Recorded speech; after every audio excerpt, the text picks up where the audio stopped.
ವರ್ತಿಸುತ್ತಿರುವ toll ಮ್ಯಾನೇಜರ್ಗೆ, ರೌಡಿಗಳಂತೆ ವರ್ತಿಸುತ್ತಿರುವ toll ಸಿಬ್ಬಂದಿಗಳಿಗೆ, ರೌಡಿಗಳಂತೆ ವರ್ತಿಸುವ toll ಸಿಬ್ಬಂದಿಗಳಿಗೆ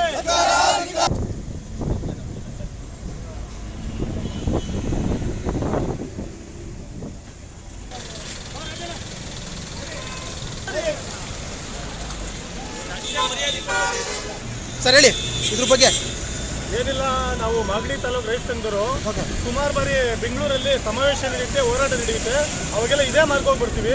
ಈ ಟೋಲ್ನವ್ರು ಸುಮ್ಮನೆ ಸಿಬ್ಬಂದಿಯವರು ತರಲೆ ಮಾಡಿ ರೈತರಿಗೆ ಟೋಲ್ ಕಟ್ಟೋಗಿ ಅಂತ ತರಲೆ ಮಾಡಿದ್ರು. ಇದು 3ನೇ ಬಾರಿ ಬರ್ತಾ ಇರೋದು ನಾನು ಈ ಟೋಲ್ ವಿಚಾರವಾಗಿ. ಮೊದಲನೇ ಬಾರಿ ಬಂದಾಗ ಸರ್ಕಲ್ ಇನ್ಸ್ಪೆಕ್ಟರ್ ಹೇಳಿ ಯಾವುದೇ ಕಾರಣಕ್ಕೂ ರೈತರ ಟೋಲ್ ವಸೂಲಿ ಮಾಡಬೇಡಿ ಅಂತ ಹೇಳಿದ್ರು. ಆದ್ರೆ ಅವರು ಸಣ್ಣ ಬುದ್ಧಿ ಮುಂದುವರ್ಸ್ಕೊಂಡು ಇವತ್ತು ಸಹ ಟೋಲ್ ಕಟ್ಟೋಗಿ ಅಂತ ಬೆದರಿಕೆನ ರೈತರಿಗೆ ಹಾಕಿದ ದೃಷ್ಟಿ ಇತ್ತು. ಇಲ್ಲಿ ವರ್ತಿಸ್ತಾರಲ್ಲ ಪೂರ ರೌಡಿ ಥರ ವರ್ತಿಸ್ತಾರೆ.